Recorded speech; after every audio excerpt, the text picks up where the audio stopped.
Chapter 1. The Juggler. A long time ago, a man called Hamish lived in a town by the sea in Scotland. He and his wife, Katrina, lived happily in a small white house. Hamish was a fisherman, and he went out to sea in his boat every day. He usually caught a lot of fish, and Katrina sold them at the fish market. One day, Hamish was out at sea. It was late in the afternoon, and it was time to go home. He started pulling his net out of the water. The net is very heavy today, he thought happily. Lots of fish. When he pulled the net onto his boat, he saw a wooden box. He was very surprised. He opened the wooden box and found a little baby boy inside. "Oh, a baby boy," he cried. "This is wonderful. We don't have any children, and Katrina will be very happy. She loves babies." He went back home and showed Katrina the baby boy. "Oh, Hamish, what good luck," said Katrina happily. "What a good-looking baby. We must keep this child and look after him. Let's call him Callum."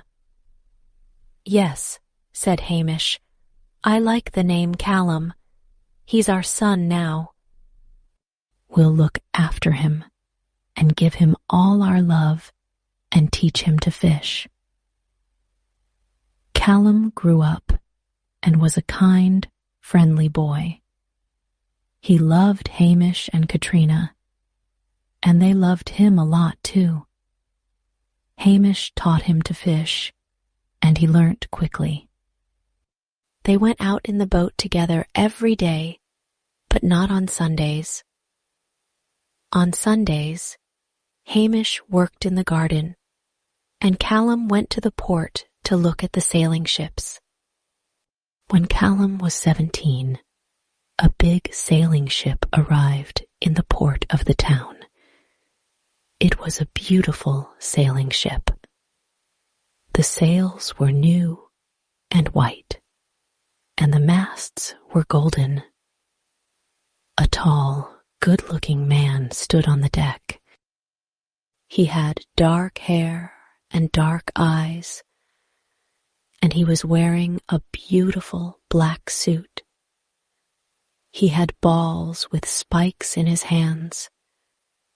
He was juggling the balls very fast, without hurting his hands on the spikes. Callum watched the juggler with great interest. Then the juggler got off the ship and continued juggling the balls in the air. "Do you like juggling, Callum?"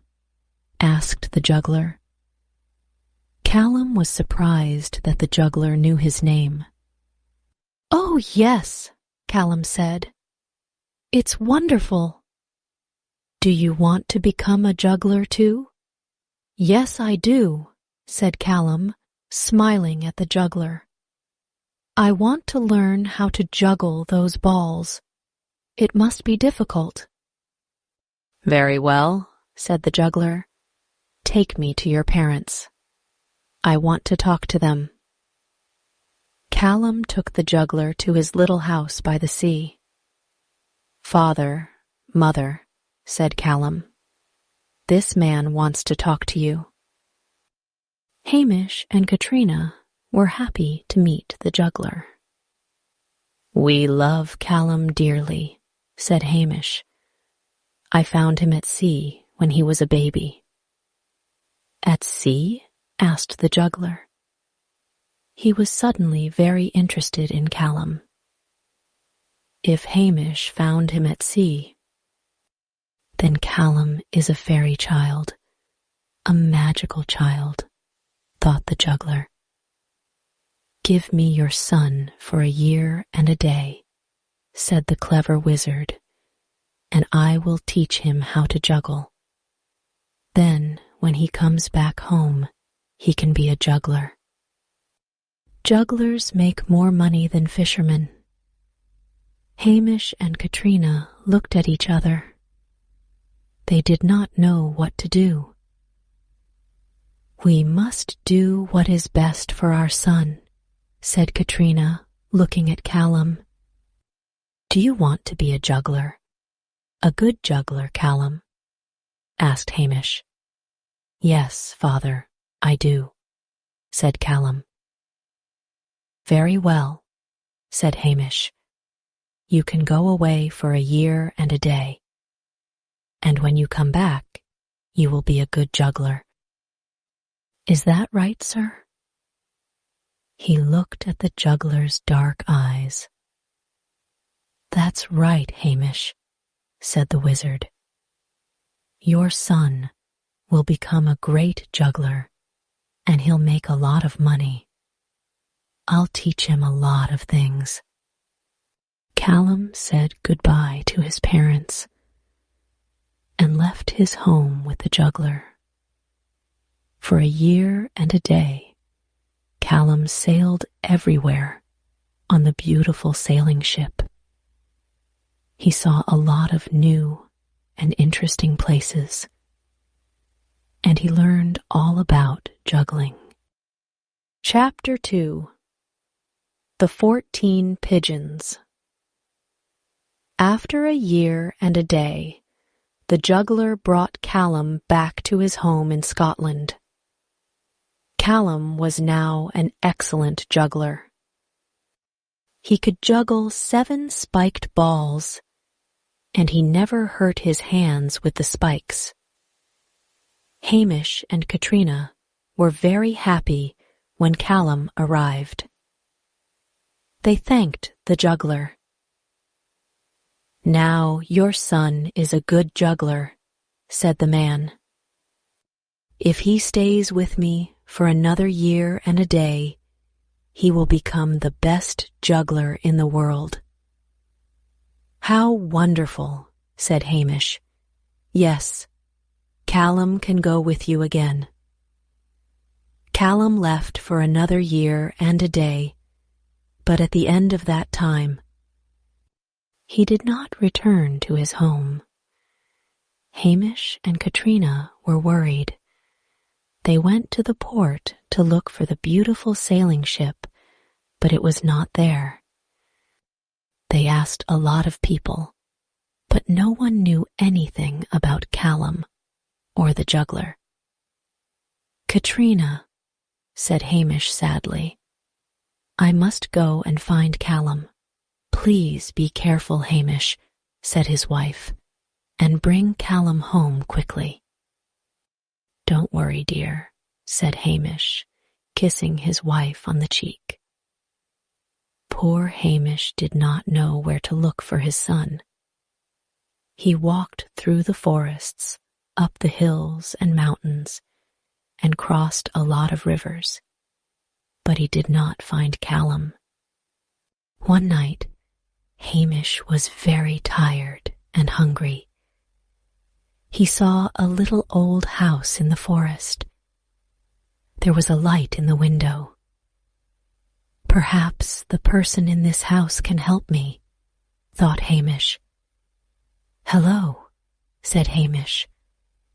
"Is anyone home?" A very old, kind wizard opened the door. He had bright blue eyes and a kind smile. "Welcome to my home." "Please come in," said the friendly old man. "You must be very tired. Sit down and rest." Hamish sat down near the fire. The old man gave him some hot tea, bread, and butter. Hamish ate the bread and butter and drank the hot tea. After eating, he felt better and told the old man about his long journey. The old man listened carefully and was suddenly sad. "Your son's in the hands of the evil king of the wizards," he said. "Everyone here knows about the wizard and his terrible magic. But don't worry, I'll help you. You must rest now, and we'll talk about it tomorrow morning." He gave Hamish a warm red blanket, and he fell asleep near the fire. Early the next morning, the old man gave Hamish some breakfast. Then he said, "Today you must go to the king of the wizards. He lives in a dark castle on a high hill. When you get there, you must talk to the king immediately. Tell him you want your son. The king will take you to his tower, where there are 14 pigeons. The king has magic powers and can change a person into a pigeon. If you recognize your son, you can take him home with you." "But how will I recognize my son?" asked poor Hamish. "Pigeons all look the same. Remember this. Callum is the pigeon with a tiny black feather on its head," said the old man. "Look at all the pigeons slowly and carefully. Then choose that one, and you'll have your son again." "You're a good friend," said Hamish to the kind old man. "Thank you for your help. I'll always remember you." "Good luck to you, Hamish," said the old man. Hamish followed the old man's instructions. He crossed a dark forest and a big river, and then started walking up a high hill. The wizard's dark castle was on top of the hill. There were a lot of towers all around it. The sky was dark and cloudy, and suddenly the wind started blowing. "What an ugly place," thought Hamish, looking at the castle and its towers. "My son is in one of those towers." He got to a black wooden door. He rang a big bell and waited. After a few minutes, a man opened the door. "I want to see the king of the wizards," said Hamish. In a moment, the juggler in the black suit was standing at the door of the castle. Hamish was scared when he saw the evil wizard. Chapter 3. In the Tower. The king of wizards immediately recognized Hamish, and he was not happy to see him. "What do you want?" the wizard asked angrily. "I want my son, Callum," said Hamish. "You promised to bring him to us after a year and a day." The wizard was silent for a moment. "I can give you anything you want. Beautiful clothes, a fast horse, a new fishing boat, a big house, a jewel for your wife. But let me keep your son," said the wizard. "All these presents are nothing to me and my wife," said Hamish. "We want our son, Callum." "You're foolish," said the clever wizard. "You can do a lot of things with a new boat or a fast horse, and your wife will be happy with a big diamond." "I don't want your presents," said Hamish angrily.